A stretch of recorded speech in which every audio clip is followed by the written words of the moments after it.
कर मिलती है। इसलिए सब लोग हम लोग एक साथ बोलिए जय बिहार। बदलाव की लौ जब दिलों में जलती है, हर मुश्किल राह भी आसान निकलती है। मेहनत, विश्वास और जन जन के सहयोग से जन सुराज की कहानी आगे बढ़ती है, क्योंकि जिसके इरादों में जनता का सम्मान हो, उन्हीं के साथ बदलते बिहार की पहचान हो। बांकीपुर की ऐतिहासिक जीत से बदला बिहार का सियासी माहौल। जन सुराज के विजय रथ में कार्यकर्ताओं का जोश, अर्चना चंद्र यादव के अभियान की भी हो रही चर्चा। नमस्कार, आप देख रहे हैं मेरा भारत मीडिया और मैं हूं रमाकांत सिंह। बांकीपुर से आई जीत ने बिहार की राजनीति में नई बहस छेड़ दी है। वहीं जन सुराज की इस जीत के बाद पार्टी कार्यकर्ताओं में जबरदस्त उत्साह है। जन सुराज का कहना है कि यह सिर्फ एक सीट की जीत नहीं, बल्कि बदलाव की सोच पर जनता की मुहर है। पार्टी के अनुसार इस अभियान में बिहार के अलग अलग जिलों में पहुंचे कार्यकर्ताओं ने दिन रात एक कर मेहनत की।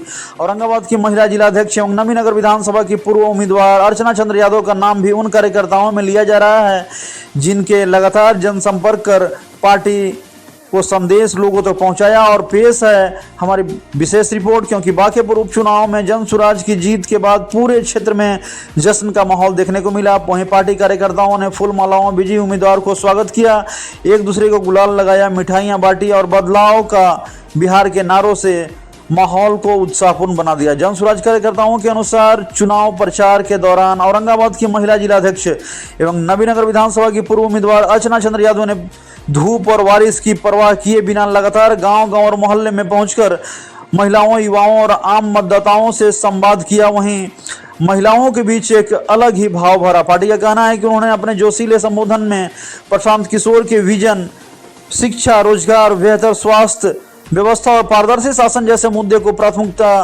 से लोगों के बीच रखा और वही बदलाव की राजनीति को समर्थन करने की अपील भी की। पार्टी के कार्यकर्ताओं का दावा है कि बांकीपुर का चुनाव केवल जीत और हार का चुनाव नहीं था, बल्कि नई राजनीतिक सोच को जनता तक पहुंचाने का अभियान था। उनके अनुसार इसी सोच के साथ कार्यकर्ताओं ने पूरे समर्पण के साथ चुनाव प्रचार किया। जीत की घोषणा के बाद जनसुराज समर्थकों में उत्साह चरम पर दिखाई दिया। वहीं ढोल, नगाड़े, फूलों की वर्षा और गुलाल और मिठाइयों के बीच कार्यकर्ताओं ने इस जीत से जनता की विश्वास को जीत बताया। वहीं पार्टी कार्यकर्ताओं का कहना है कि यह परिणाम भविष्य की राजनीति के लिए एक नई दिशा का संकेत है और संगठन कार्यकर्ताओं के योगदान, जो समर्पित संगठन कार्यकर्ता था, उनका जो योगदान था सदैव सम्मान की दृष्टि से देखता रहेगा, क्योंकि जनता का विश्वास ही सबसे बड़ा पुरस्कार है। सेवा का हर कदम भविष्य का आधार है। जानते हैं कि किस प्रकार उन्होंने चुनावी लम्हे में जाकर के कार्यकर्ताओं के बीच अपनी बातों को रखा, कार्यकर्ताओं को जगाया और फिर आज इस जीत की माला पहनकर कार्यकर्ताओं ने अपने उम्मीदवार को इस मंजिल तक पहुंचाया।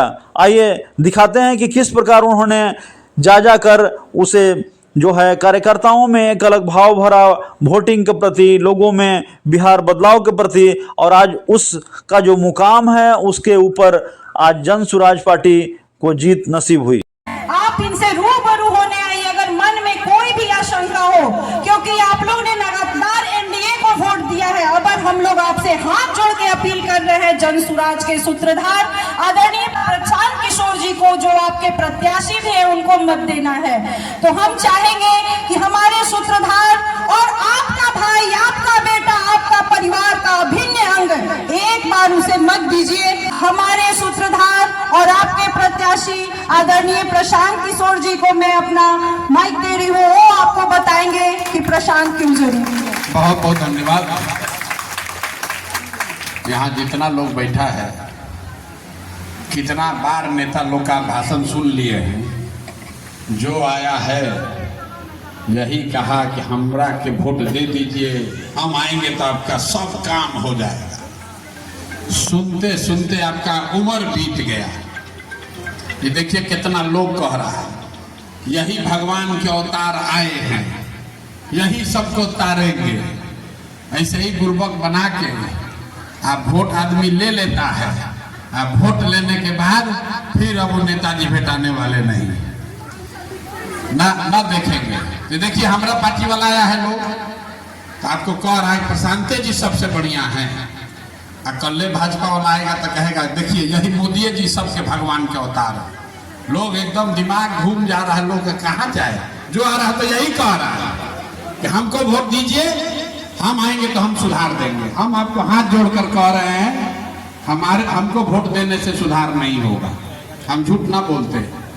ये मत समझिए कि हमको वोट दे दीजिएगा तो आपका कष्ट दूर हो जाएगा। जब तक आप समझिएगा नहीं कि आपका कष्ट का कारण क्या है, आपके गरीबी का बदहाली का कारण क्या है, जब तक उसको समझिएगा नहीं, वोट का कीमत नहीं जानिएगा, वोट देने का तरीका नहीं सीखिएगा, तब तक नेता आएगा, वोट लेगा, फिर आपको ठग कर भागेगा।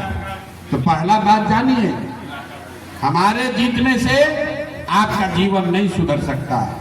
जीवन तो आपका तब सुधरेगा जब आप सीखिएगा कि कैसे वोट देने से आप गरीबी से निकल सकते हैं, अपना परेशानी दूर कर सकते हैं।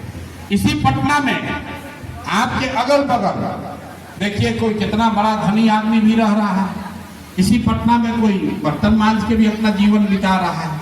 किसी को रहने को इतना बड़ा घर है कि कोई रहने वाला नहीं है, और किसी को एक कमरा में 10 आदमी रह रहा है। फर्क क्या है? फर्क क्या है? फर्क नेता नहीं है।